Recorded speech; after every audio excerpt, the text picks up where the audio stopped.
So it's been about 2 days since I started deploying the Enterprise Certificate Authority and have been troubleshooting a issue with the OCSP server.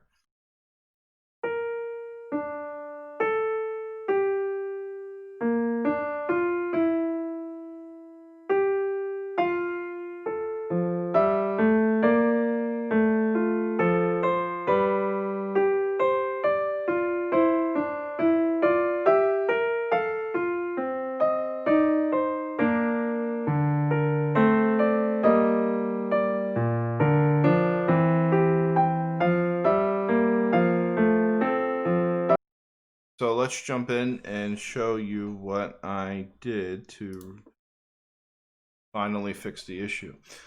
As you can see here, the entire Enterprise PKI two-tiered system is valid and everything is good to go. So the AIA and the CDP locations are valid, as well as the OCSP location. So what I did was I updated the proxy server.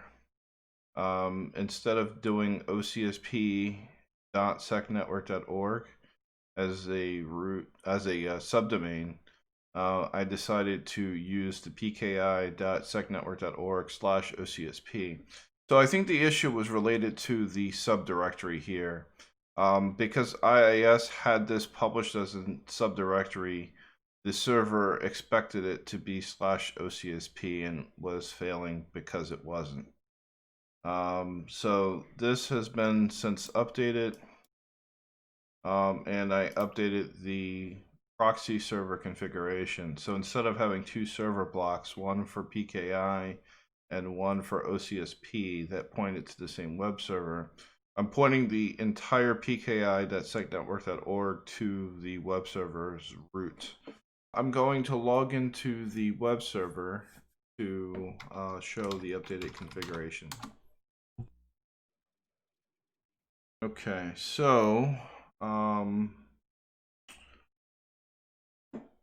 the E drive, I have a folder called PKI, and inside are the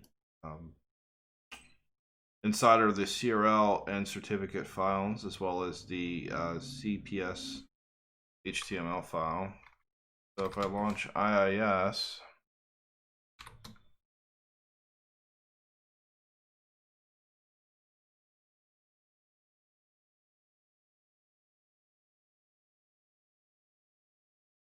so I took out the PKI virtual directory, and what I did was change the path of the default web server.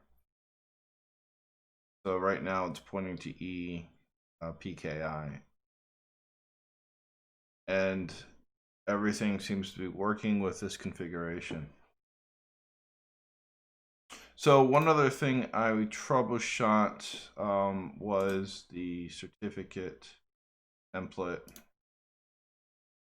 And I'm not sure if this was captured in the first half of the video, but just wanted to make sure I have it here. So what I did was under security, I added the HQPKI web server with the ability to enroll for the OCSP response signing certificate template. I also renamed it to SECNET OCSP response signing version 1.0. See, it's been added to the certificate template so that it can be issued. So this will conclude today's video on building an enterprise certificate authority. If you like this video, please remember to click the like button. And if you want to see more content like this, please remember to subscribe. Thank you.